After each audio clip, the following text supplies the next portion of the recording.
Ababikira birukanwe muri diyoseze ya Ruhengeri. Bagiye kwerekera he?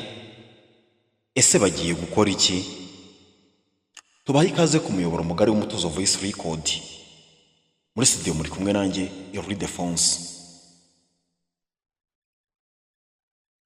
Ni nyuma y'uko amatorero nka ADEPR ndetse n'andi matorero mu Rwanda agiye agaragaza impinduka zo kwirukana abakozi ndetse no gutanga zimwe mu nshingano ndetse no kwambura bamwe inshingano zo gukora umurimo w'Imana hashingiwe ku bintu bigiye bitandukanye, aho bagiye bashingira ku bumenyi iyobokamana bafite ndetse no ku mashuri fatizo asabwa kugira ngo umuntu ayobore itorero runaka, ndetse naho ayo matorero yakomeje avuga ko nta mwana uri munsi y'imyaka 18 wemerewe kujya ku ruhimbi ngo avuge ubutumwa cyangwa se ngo yemererwe gusohora indirimbo nk'uko byari bisanzwe.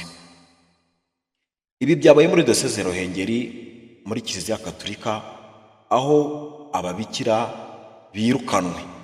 Ese aba babikira ni bantu ki? Ese ababikira boherejwe he?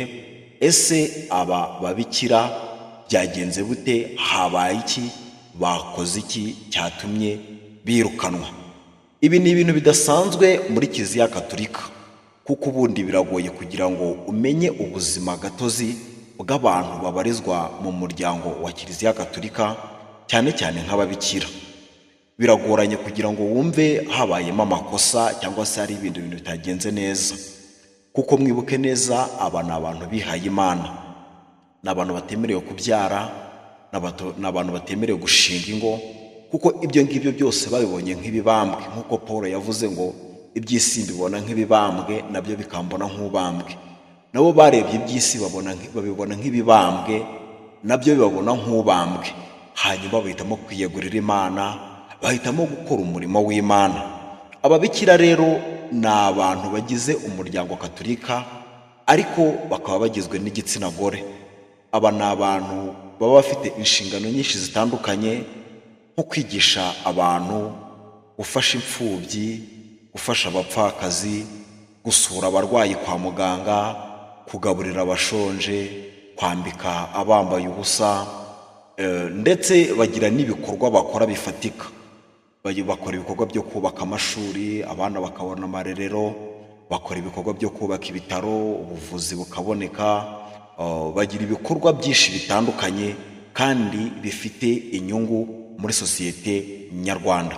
Hanyuma mu karere ka Musanze muri diyoseze ya Ruhengeri niho bivugwa ko ababikira birukanwe ku mpamvu z'uko hari amategeko, hari amahame ya Kiliziya batabashije kumva neza, cyangwa se batabashije gukurikiza nk'uko Kiliziya yabigennye cyangwa se ibigambiriye. Ni muri urwo rwego rero, nyuma y'uko byagaragaye yuko hari amabwiriza batari kumvikanaho neza, diyoseze ya Ruhengeri yirukanye abo babikira ku nshingano zabo. Ariko izi saha turimo turibaza ngo ese abo babikira boherejwe he? Abo babikira barajya he? Mbese abo babikira bari bukore iki? Aba bantu ni abantu bihaye Imana, ni abantu batemerewe gushinga ingo, ni abantu batemerewe kubyara, kuko babyiyemeje nyine bakavuga ngo twiyemeje kwiyegurira Nyagasani. Ese aba bantu uko birukanwe bari bujye he? Ubuyobozi bwa Kiliziya bwaje kuganirizwa, babazwa ibijyanye n'iki kibazo cyo kwirukanwa kw'aba bakozi b'Imana. Ubuyobozi bwa Kiliziya bwavuze yuko aba bantu kubera ibyabaye, kubera amakosa, kubera kutumva bimwe ndetse no mu mahame ya Kiliziya, aba bantu byabaye ngombwa yuko birukanwa muri diyoseze ya Ruhengeri. Ariko nanone bakomeje babazwa bati ese none aba bantu uko birukanwe, ese aba bantu ko bakoye muri diyoseze, ese birashoboka ko aba bantu mwabimura muri diyoseze bagakomeza umurimo w'umuhamagaro wabo?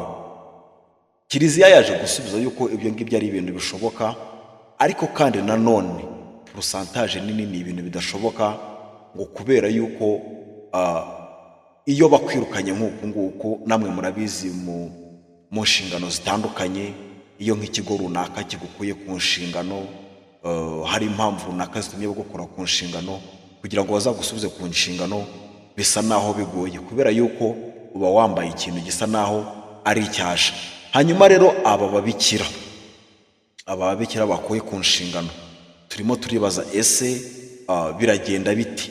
Ese hanyuma yuko bari bari mu murongo mwiza wo gukorera Imana, uko baba barihaye Imana, bagakora imirimo myiza ifitiye rubanda nyamwinshi umumaro, bagakorera Imana umurimo, bagafasha abakene, bagasura abarwayi kwa muganga, bakita ku batishoboye mu ngeri zose. Hanyuma aba bantu bagiye kujya hehe? Aba bantu bagiye kujya hehe Kiliziya yirukanye? Bibutsa yuko ijambo ry'Imana rivuga yuko mu bihe by'imperuka hazaza ibihe birushya. Mu bihe by'imperuka hazaza ibihe birushya. Ibi bintu birimo kuba mw'abantu mwe, ndagira ngo mbibutse yuko ari ibintu bishushanya imperuka iri hafi kuba. Icyo nagusaba nuko waharanira kwezwa, nuko waharanira kwegera Yesu, nuko waharanira gukizwa neza, kuko ibi bintu ni ibimenyetso bigaragaza kuza k'umwami wacu Yesu Kristo. Ndagira ngo ngushimire wumve kino kiganiro kuva gitangiye kugera kigeze ku musozo. Ariko kandi nanone ndakwibutsa gukanda subscribe, wowe utarakanda subscribe Umutuzo Voice Record, kandi nawe wamaze gukanda subscribe, ndagushimira cyane. Imana iguha umugisha. Sinava muri studio ntababwiye iki kintu, ndagira ngo mbabwire yuko nubwo ibi bimeze gutya, naho bakirukanwa uko byagenda kose, Imana niyo ifite umugambi wa nyuma ku buzima bw'umuntu. Ariko kandi nanone mbasezeranye yuko turakomeza gukurikirana ibyo babikira. Ese boherejwe he? Ese habaye iki? Ese byagenze gute? Ku buryo turabiva imuzi, tukabiva imuzingo, tukaza kubibahereza byose neza. Reka mbabwire ngo Imana nibaho umugisha. Ciao. Amakuru yacu nakagaruka. Mwari kumwe nanjye Ildefonse, Umutuzo Voice Record. Ciao.